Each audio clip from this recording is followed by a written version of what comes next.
All right. Hello, everybody. Welcome back to another episode of the Wealth Building for Dummies podcast. My name is Kyle Demian.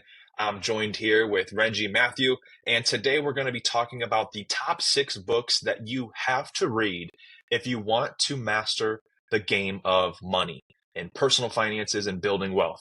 So, Renji, why don't you go ahead and start us off with what's the first book that you've read before that you would recommend to others to read if they want to master money for themselves? I think this is most common for most people. Rich Dad, Poor Dad. That was my very first book that I read that got me interested in entrepreneurship. And I think we're going to go back and forth with books and we're just going to talk about some of the key takeaways. So, in Rich Dad, Poor Dad, it talks about the 4 quadrants. And for those of you that has read it, you know the 4 quadrants are employees, self-employed, then there's business owner and investor. And I'll just define those really quick. So as an employee, there are people who work 9 to 5 businesses or for a business or a corporation and follow a certain workflow or system. The self-employed are people like professionals with formal education and specializes in something such as a doctor or an attorney, engineer, accountants, etc. Then there's the B quadrant, which is the self or the business owner. Being a business owner means you own a system of people working for you own a system and people are working for you. Having a business will give you the best chance for great wealth and financial success. And then the last quadrant is investors. These are people who invest their money into stocks, real estate, small businesses, corporations. Being an investor means money works for you. So this is one of the options we talk about investing into real estate and stuff like that, making your money work for you. What's your first book, Kyle? So my first book is, well, actually, before I get to that, Rich Dad Poor Dad was like the first book I read too on money that really opened my mind up to becoming an investor and an entrepreneur. And then the second book I read was Think and Grow Rich by Napoleon Hill. And I think these two are probably the majority of people's top 2 books, right? Anytime you ask anybody what their best book is for personal development, money, success, I bet you that they would probably say these two. So we're keeping the status quo going and using these two as well. With Think and Grow Rich, it talks a lot about your belief, not only in yourself, but of in the process, and a couple of other things like auto suggestion. And another big takeaway I had from Think and Grow Rich was the power of a mastermind.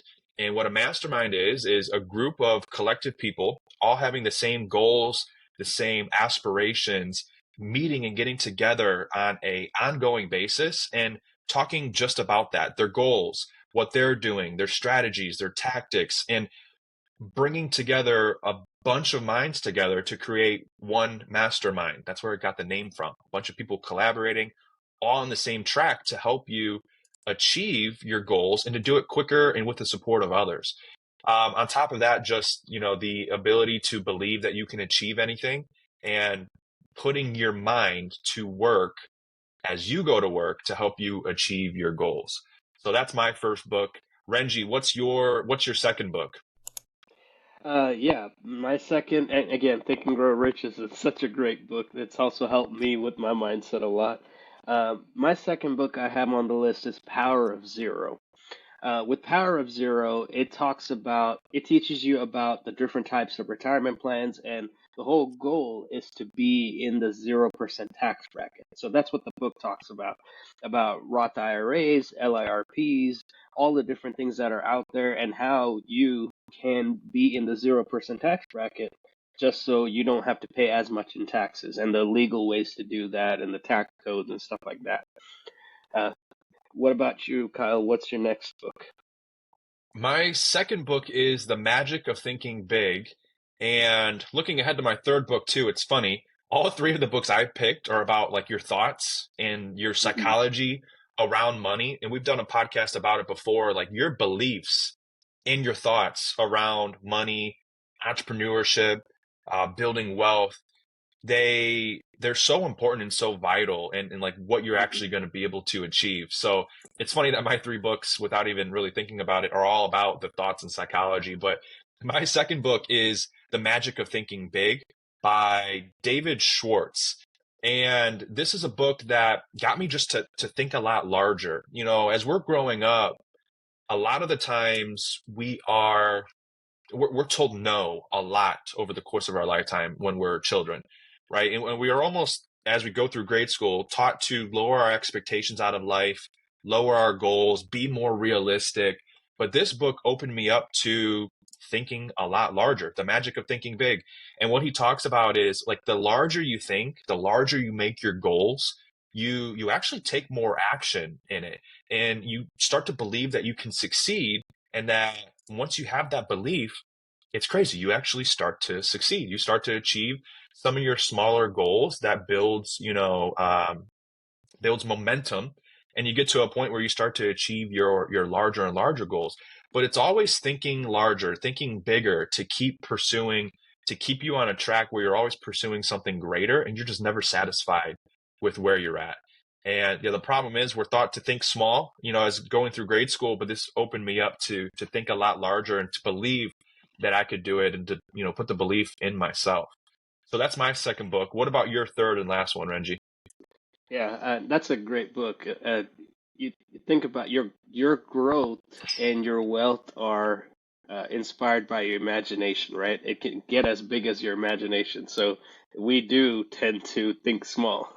And I think one thing I learned was if you're, someone said this once, if your dreams don't scare you, you're not thinking big enough. So if you're so the to our viewers, if your dreams or your goals don't scare you, you're not dreaming big enough or you're not thinking big enough. So that's a good point there. My next book is Richest Man in Babylon.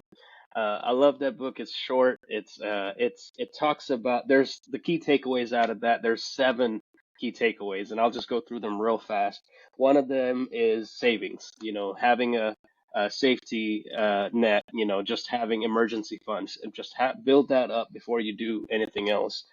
Then controlling your expenses is the second thing. Just again, we've talked about this in the past, budgeting and figuring out how much you can put aside for each thing or any investments or whatever. Um, Next thing is multiplying your money or compounding. This is something we love to talk about on our podcast many times. Then the next thing is guarding against losses. Again, another thing we love to talk about on our podcast with different types of retirement accounts and stuff like that. Guarding and protecting people's money. Next thing was making your home a profitable investment. And with this, it's talking about, more so about how, buying your house and how it can be an asset to you instead of a liability. And the next thing is ensuring your future income. So how can you make passive income? How can you set up a business and everything that ensures you and your future generations well, right? And then the last thing is increasing your ability to learn. That's a huge thing. If you're always willing to learn and you're always willing to grow, you'll never stop. Because if you stop learning and stop trying to and try to think of trying to coast, I think we've talked about this on the past episode where that's something I've done in the past, and those businesses failed because whenever something comes against you and you're not growing, you're gonna fall apart because you don't know the next steps to take. But if you're always learning and growing your mindset and your willingness to get better, then whenever a wrench gets thrown at you, you know what to do. And if you don't quit, you'll that those wrenches that come, it'll be just easy to deflect next time, right? Uh, but yeah, what about you, Kyle? What's your next one? That was good. My last one is The Psychology of Money by Morgan Housel. And the reason I like this one is because it talked a lot about like the psychology and the mental behavioral side around money, and where they talk about like true wealth isn't necessarily about flaunting your wealth, but true wealth is built through like savings, investments, getting into assets. And a lot of the times, people think about growing wealth and becoming successful to get the nice house, get the nice car, right? But true wealth is first built by laying the foundation of savings and investments. And then secondly, they talked a lot about like the emotional side of money, psychological side, and meaning that financial decisions should not be driven by your emotions, but they should more so be aligned with like your long-term goals and your vision. So it talks a lot about the psychology of money.